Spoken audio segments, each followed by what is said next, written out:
Namo tassa bhagavato arahato samma sambuddhassa. Namo tassa bhagavato arahato samma sambuddhassa.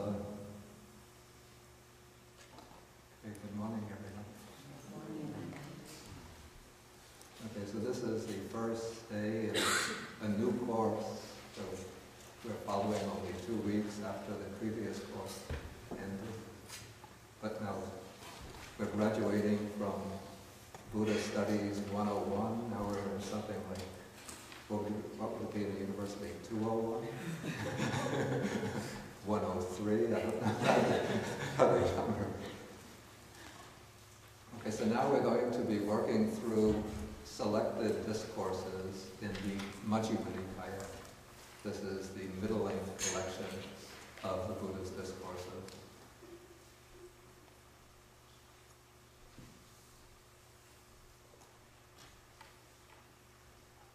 And one thing I should say about, I had prepared a schedule which I think might have been sent to those who had registered for the course, and it's up on the Bao's website. But I realized that I was too idealistic in formulating that schedule. I formulated it with the idea that I would just spend one class per sutta, or that this one sutta would be covered in one class. But that's not my way of teaching. I don't try to rush through a sutta, but I like to explain in detail. So I'm sure that by class number 2, the schedule is going to be thrown off. And it's going to go probably at a much more leisurely and stately pace than the schedule will indicate. So don't take the schedule seriously, but just try to keep track of what sutta we're covering each week based on what we end on the previous week. Okay, so we'll be using as the basis for study the Majjhima Nikaya. And there's a reason why I always like to begin with the Majjhima Nikaya. As you may know from the previous class, there are 4 Nikayas, which are the foundational texts of early Buddhism. These are the Digha Nikaya,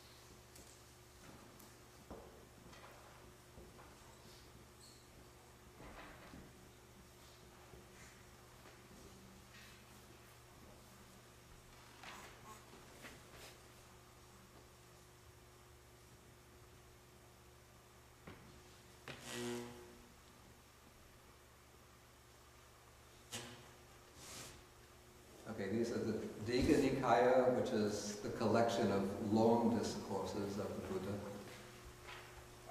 Then the Majjhima Nikaya, the collection of middle-length discourses. The Samyutta Nikaya, which is what I translate as the collection of connected discourses. And this is a collection which groups together suttas according to theme. So it's arranged into some 56 chapters. Each of these chapters is called a Samyutta, which means connected, because it connects together or joins together suttas, short suttas dealing with a common theme. So we have chapters on the 5 aggregates, chapters on dependent origination, chapters on the 6 sense bases, chapter on feeling, chapter on the Noble Eightfold Path, the 4 foundations of mindfulness, 7 enlightenment factors, and so on. Then the Anguttara Nikaya, that means literally increasing by a factor, and it's also called in the commentaries the Ekottara or Ekuttara Nikaya, which means increasing by 1. And this is a collection which is arranged numerically. The groups. The Buddha often gave his discourses based upon a numerical scheme, a set of 3 factors, 4 factors, 5 factors. And so the Anguttara Nikaya collects together the suttas which are organized around the specific number of factors. So we have all of the suttas dealing with 1s, a great number of suttas dealing with 2s, number of suttas dealing with 3s, all the ways up to suttas dealing with 11 items, framed in terms of 11 items.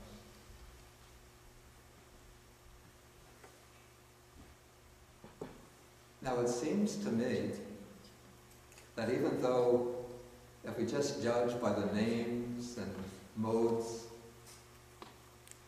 of arrangement themselves, it seems that the principle that underlies the collection of these 4 Nikayas is simply a matter of size or principle of organization. So long discourses, middle discourses, short discourses organized around themes, short discourses organized around a numerical scheme. But it seems to me that if we really look deeply and conscientiously through the actual content of these Nikayas, we can see that as a general principle, there is some other purpose underlying this particular scheme of organization.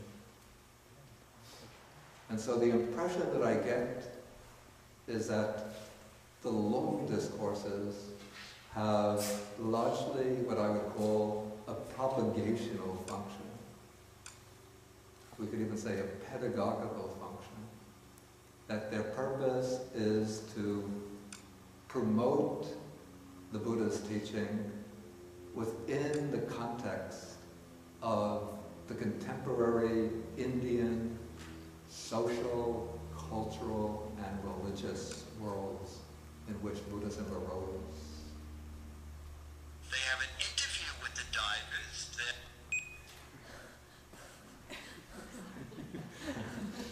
Are you trying to get? Yeah, the sound problem, they cannot hear the sound, so I'm trying to fix it. No, it's because of the web, it's not because of... Oh. Sorry.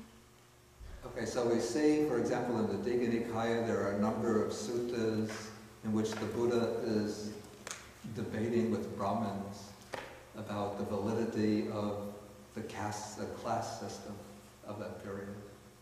Whether class is determined by, social class should be determined by birth or by virtue of personal qualities. There are suttas which glorify the Buddha above the deities of the period. For example, we have one sutta in which Sakka, the god Sakka, who is virtually the same as the Vedic god Indra, approaches the Buddha, asks questions, and declares himself a disciple of the Buddha. Then we have sutta like the Brahmajala Sutta, in which the Buddha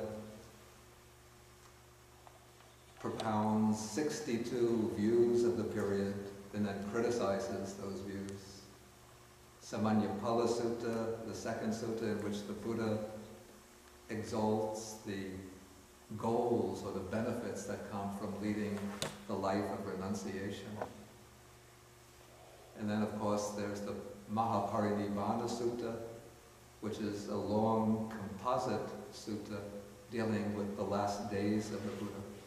And so this has quite an emotional impact upon those who, in the original period, would have heard it, and later those who read it.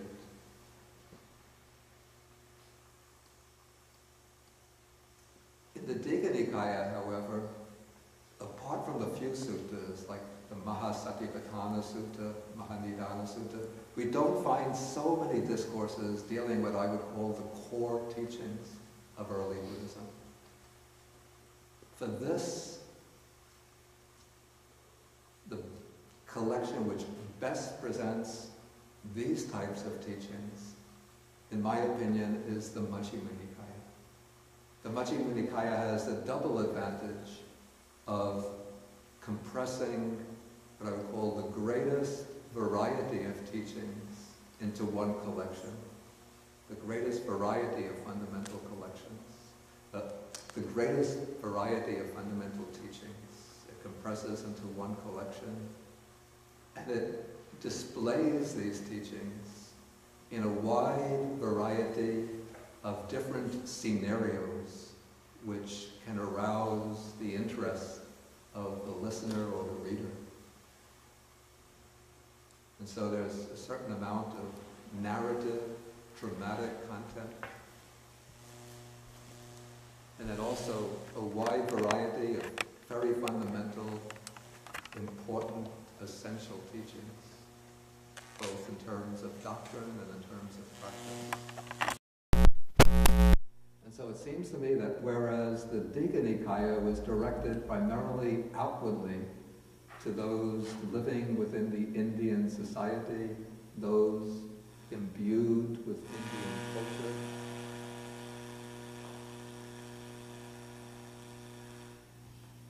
is that coming from the computer or? Okay, so whereas the Digha Nikaya seems to be directed outwardly to the people in the Indian society, Indian culture, the Majjhima Nikaya is directed inwardly towards the Buddhist community.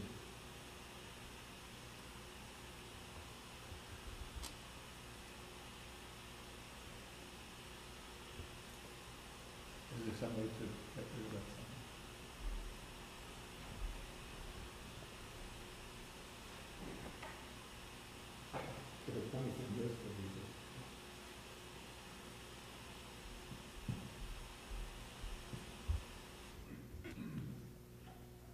We could use the other one.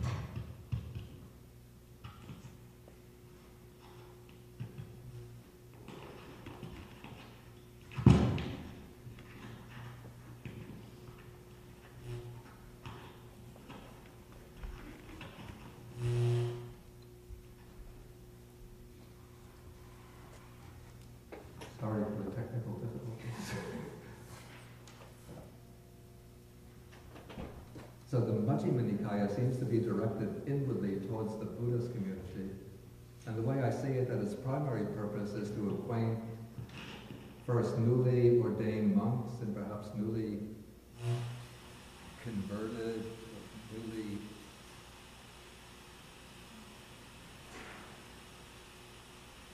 I think we just turn this off and use the other microphone.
I'll continue to speak.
Okay, I'll hold it. Okay. Okay, so the Majjhima Nikaya, it seems to me, has the purpose of acquainting newly ordained monastics as well as lay people who have newly embraced the Buddha Dhamma with the fundamental teachings and practices of Buddhism. Then the Samyutta Nikaya seems to me to be intended primarily for specialists, those who become more specialized in the specific teachings of early Buddhism. So those who want to gain an extensive knowledge and understanding of these main themes on the five aggregates, dependent origination, sense bases, and so on.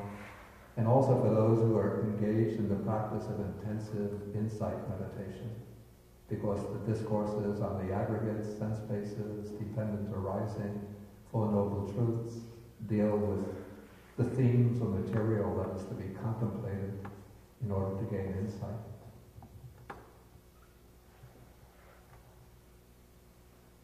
And then it seems to me that the Anguttara Nikaya serves the very practical purpose of providing teachers, lecturers, with material for discourses, for preaching.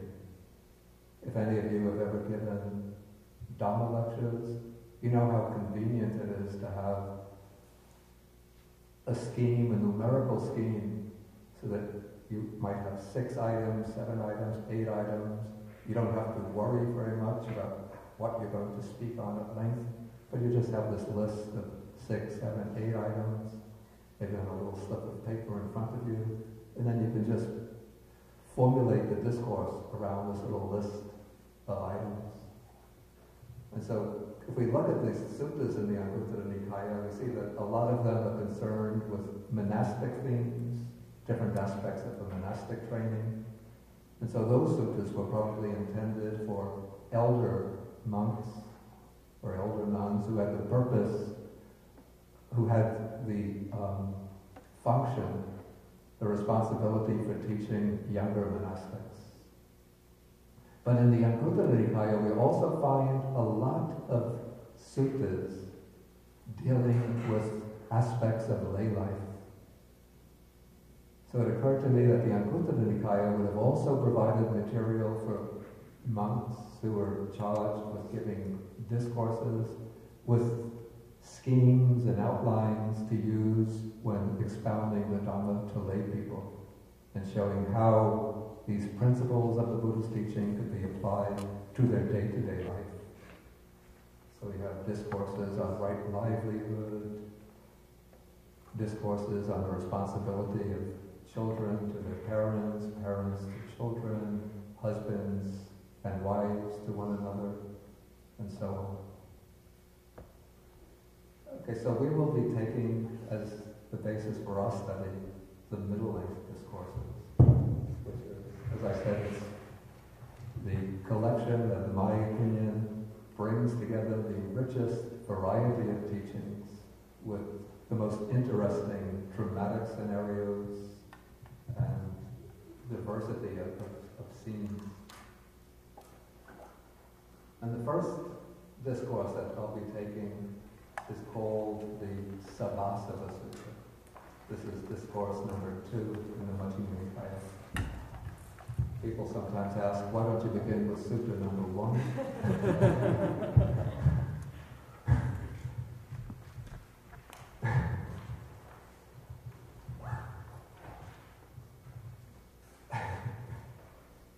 Well, to give one example why I don't begin with discourse number 1, I have one student, her name is Kim, she lives in Colorado.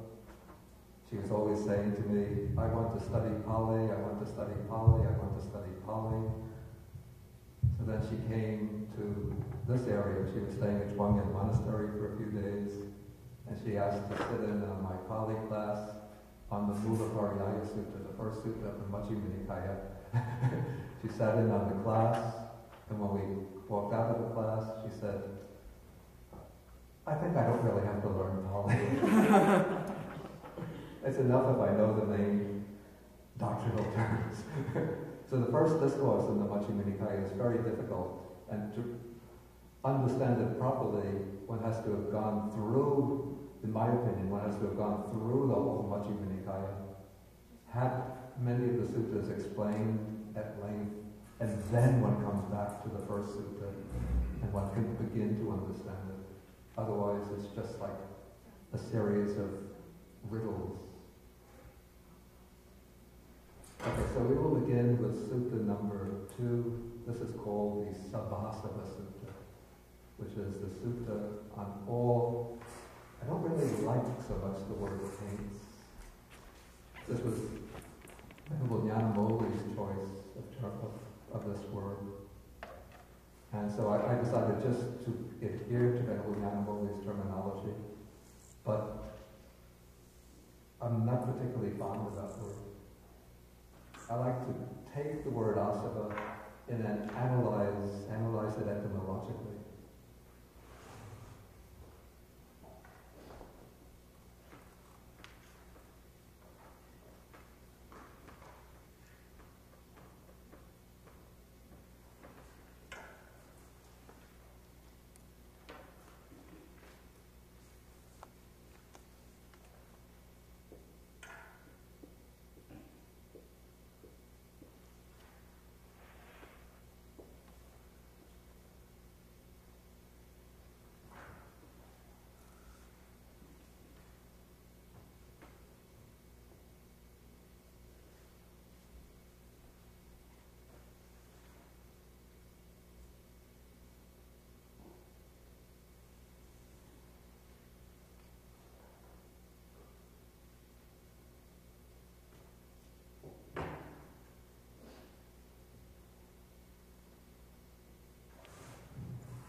See, I'll try my hand on the Chinese characters. If I make a mistake, please.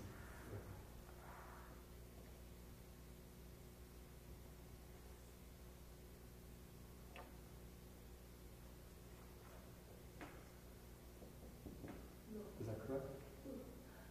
Right? Okay.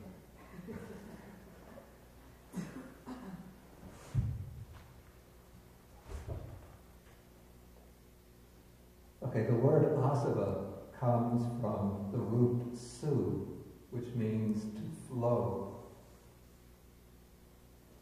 And then it has a prefix a, which usually indicates some direction. And there's difference of opinion what direction the a in asava is pointing to. Some say the a means out, and so they take asava to mean things that flow out. And so there was an old translation going back maybe to the 1930s, outflows.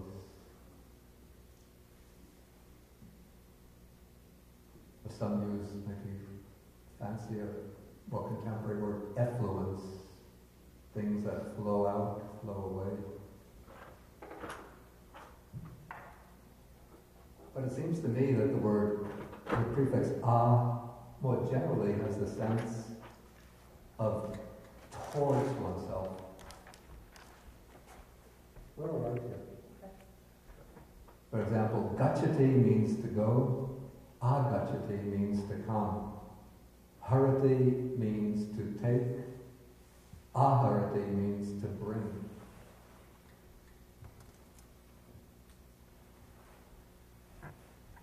So if we take a to mean in, then asava would mean things that flow in. We could say inflows or influxes.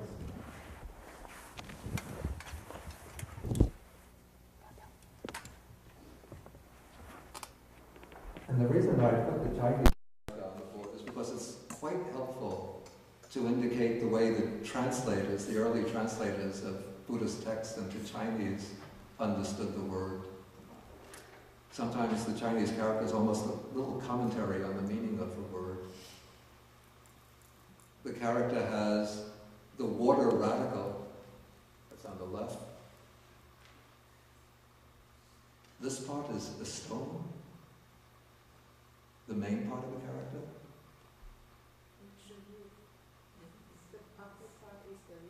A roof, that's even better. The roof. And then the part under the roof is the water, the rain, the character meaning rain. Right? Okay, so this suggests water leaking through a roof. It's a house. That's a house. Yeah, so it's part of the house, yeah. So water leaking into a house. So even it struck me that it may be a good rendering for us if it would be leakages. Better than taints.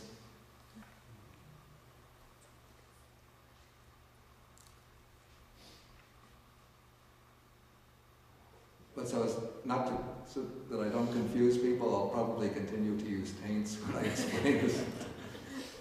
But most often I will probably use the Pali word.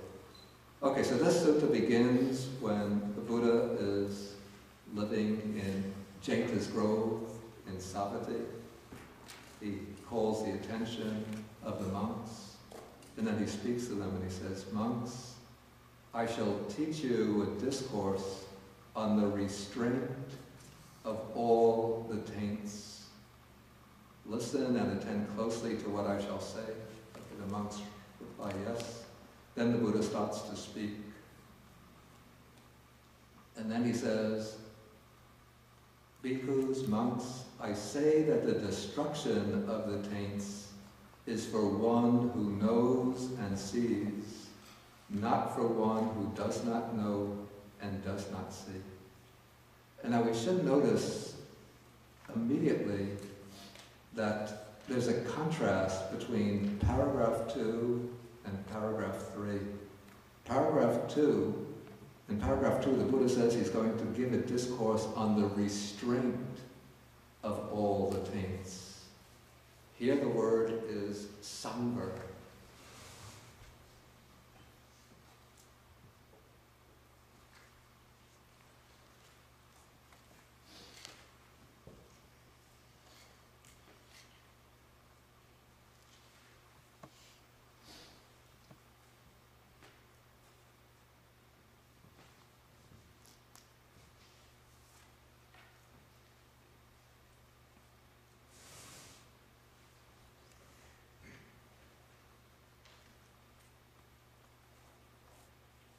Okay, so the Buddha introduces the discourse as having as its theme the restraint of all the taints.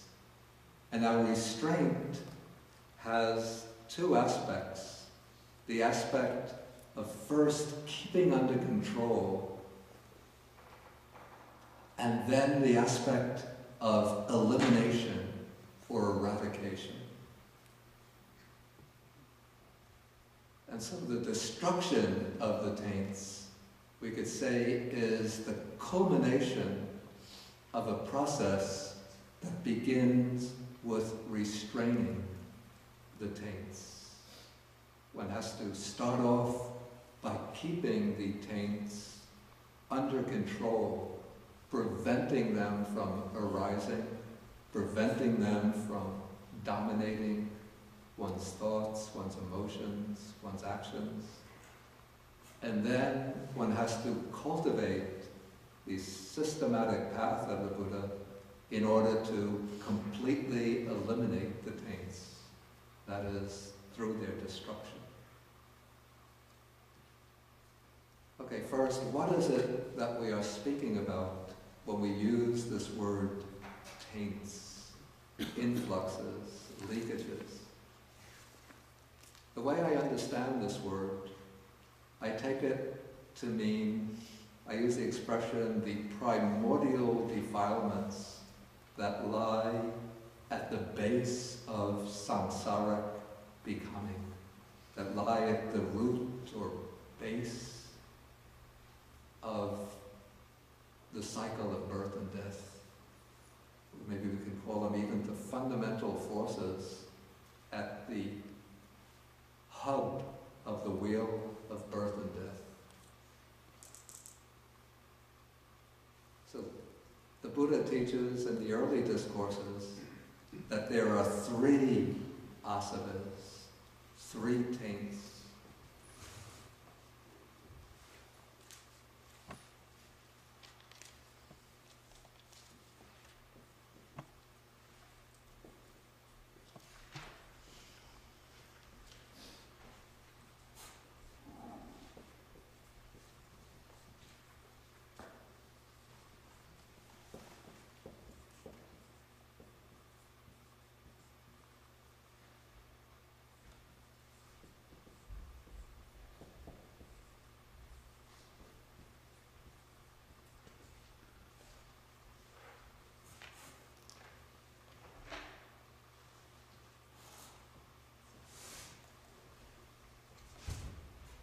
Okay, so these 3 taints are called in Pali kamasava, bhavasava, and avijjasava. Kamasava is the taint or leakage of sensuality, of sensual desire, sensual craving. And this is identified as basically as the craving for sensual pleasures. Deeper and more fundamental than this is bhavasava. Literally it means the taint of existence, the taint of being. But what it actually points to is the taint of craving for existence, the craving for renewed existence. And this is the desire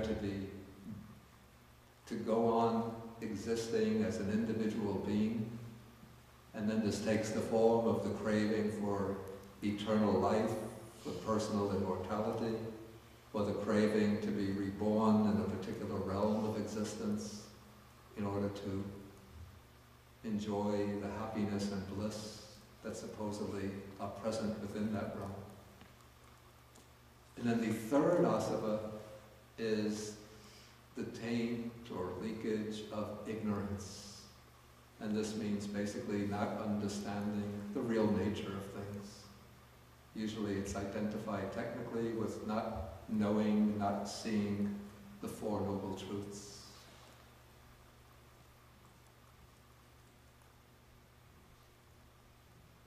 Okay, later, texts from a somewhat later period, even beginning with the Abhidhamma, add a 4th asava. I put this in brackets because we don't find it in the early sutras. And this is called the Dit asava. This is the asava of ditti, of views.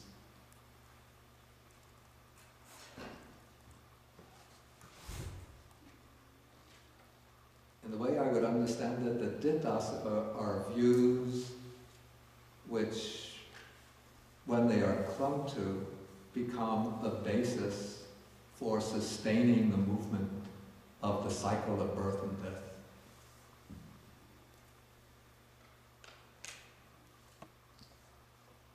Sometimes the question is asked, what is the relationship of the asavas to the 3 poisons or 3 unwholesome roots? Many people know about the 3 unwholesome roots. What are they? Right, greed, hatred, and delusion. The 2 are not identical, though there's a certain overlap. The unwholesome root of greed will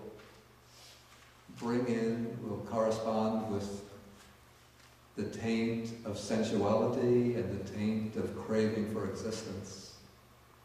The unwholesome root of delusion will correspond to some extent with the taint of ignorance.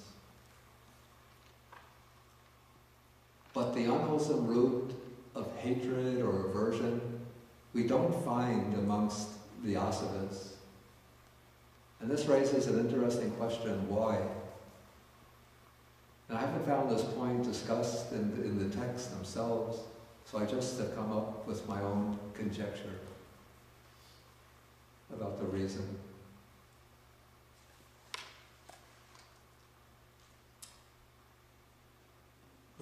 understand the exclusion of hatred from the asavas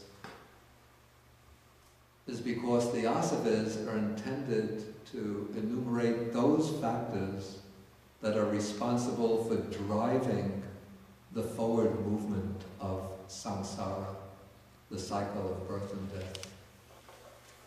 Now, hatred, of course, is an unwholesome quality, and so to that extent, it sustains the movement of samsara.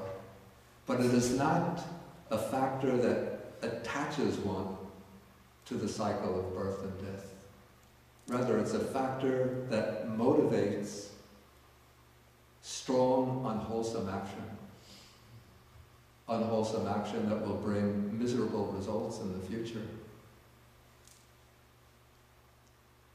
But the movement of hatred is to turn away from or to destroy.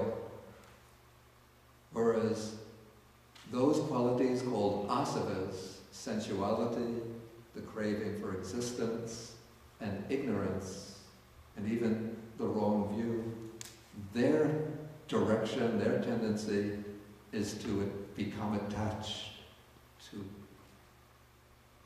tie one to bind one to something.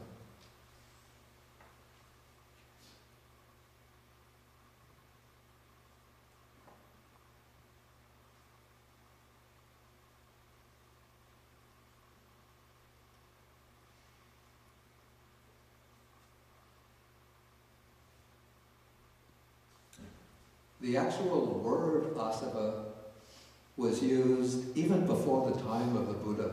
It's not the word that the Buddha himself coined, but it was used among some of the other spiritual communities that preceded the rise of Buddhism.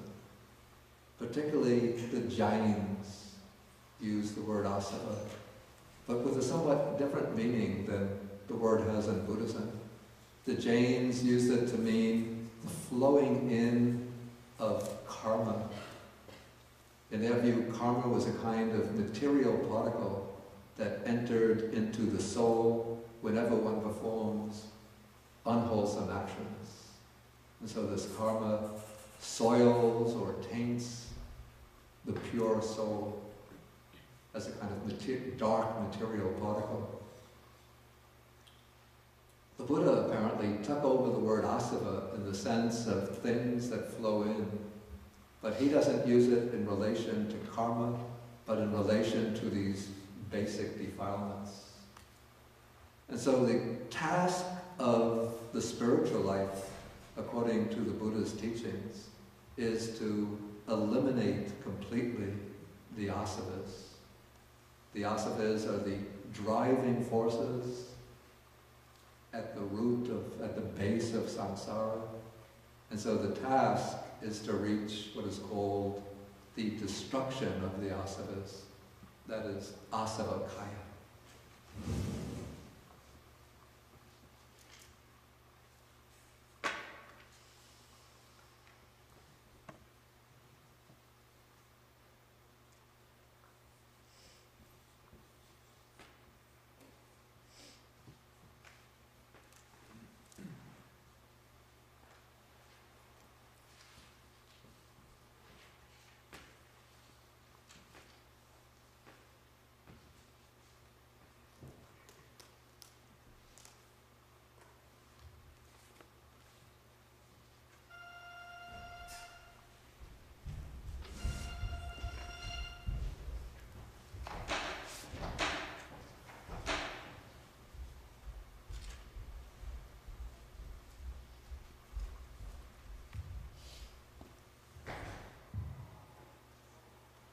Okay, so in this sutta, the Buddha is going to teach 7 methods of restraining the asavas.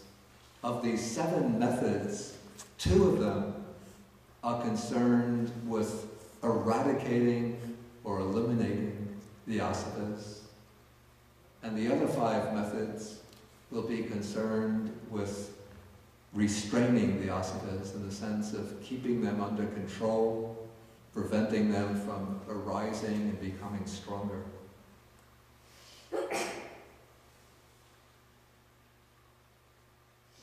Okay, so let us now go back into the discourse in paragraph 3. We see the Buddha says, I say that the destruction of the taints is for one who knows and sees, not for one who does not know and does not see. Then he asks, who knows and sees what? Okay, now the Buddha is going to explain two important qualities, opposed qualities, that are responsible, on the one hand, for the arising and strengthening of the taints, and on the other hand, for the weakening and elimination of the taints. These two opposed qualities are called, in Pali they're called yoniso manasikara and ayoniso manasikara. Here they're translated wise attention and unwise attention. But again, I like to go to the original words and then explain them based on the original.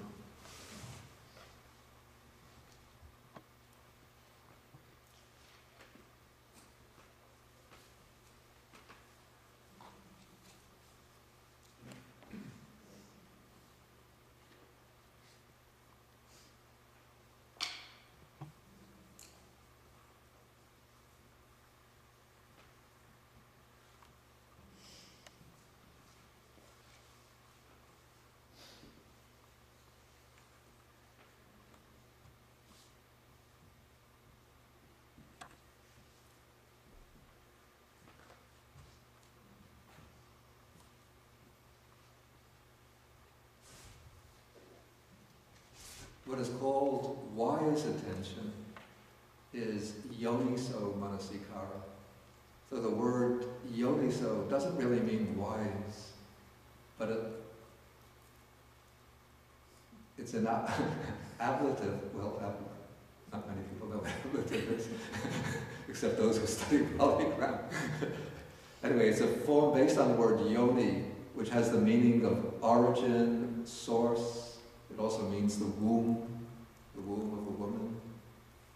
And then yoniso gives the idea of from the origin, from the source.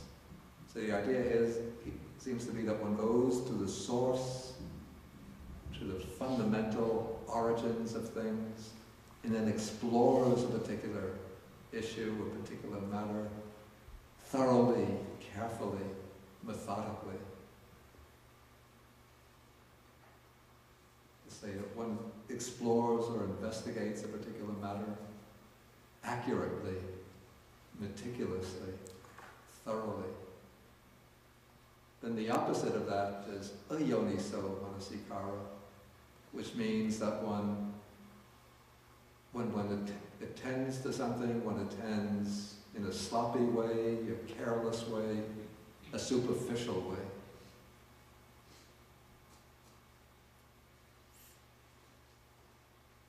Okay, so the Buddha says when one attends unwisely, unarisen taints arise and arisen taints increase. When one attends wisely, unarisen taints do not arise and arisen taints are abandoned. Okay, so this statement helps us to see what it is that keeps these asavas flowing.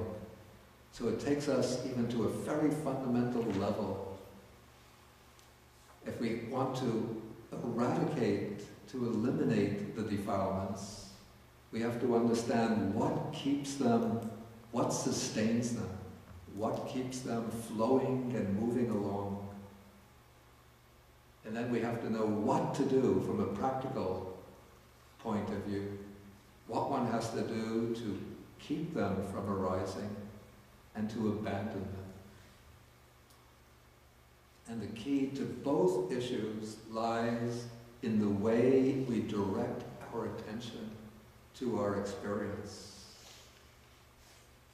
So when we examine things, reflect, consider things in this superficial or careless way, that provides the condition, the opportunity for the taints to arise. It's what keeps ignorance flowing along.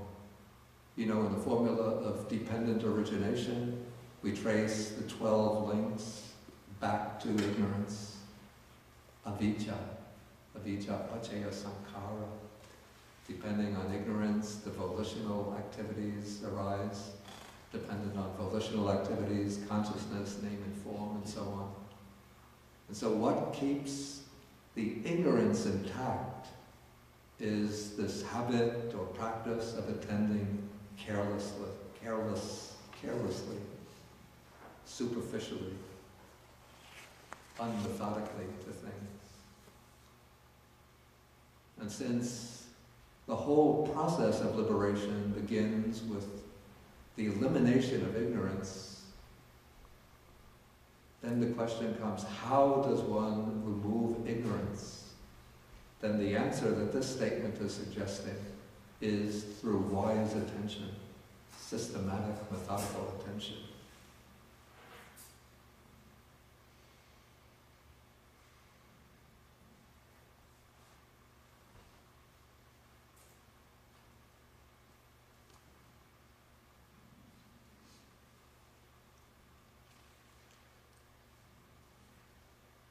Okay, having introduced wise attention and unwise attention here, the Buddha changes track a little bit and introduces the 7 types, the 7 ways of eliminating the taints. He says there are taints that should be abandoned by seeing, taints that should be abandoned by restraining, taints that should be abandoned by using, taints that should be abandoned by enduring, taints that should be abandoned by avoiding, taints that should be abandoned by removing, and taints that should be abandoned by developing. Now, even those 7 methods are mentioned here, once we go through the discourse, we could see that these 7 methods can actually be put into 2 groups. One group comprises the methods that actually eliminate the taints, that abandon them completely so that they can't arise again. And this category includes 2 of these methods. Can anybody guess what they are?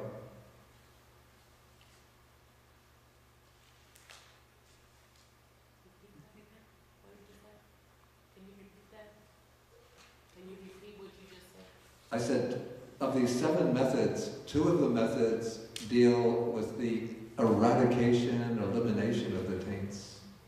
The other 5 are concerned with controlling or simply restraining the taints, preventing them from becoming stronger. 2 are concerned with the actual elimination of the taints. Well, removing and maybe developing. You got one right. Removing, maybe the word is a little deceptive there.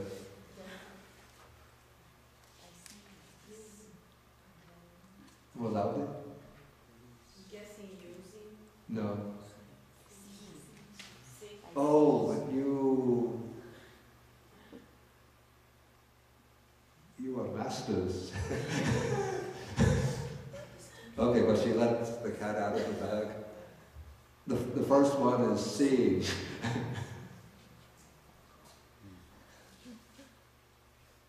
So seeing means seeing into the truth. And so with that seeing into the truth, one eliminates certain taints so that they can't arise in the future. And then developing, as we'll see, involves developing the 7 enlightenment factors which culminate in the enlightenment by which one completely eradicates the taints. The middle 5 are concerned with restraining the taints. Okay, so now we'll come to the first section, the section on the taints to be abandoned by seeing. And this word that's translated as seeing has a somewhat technical meaning.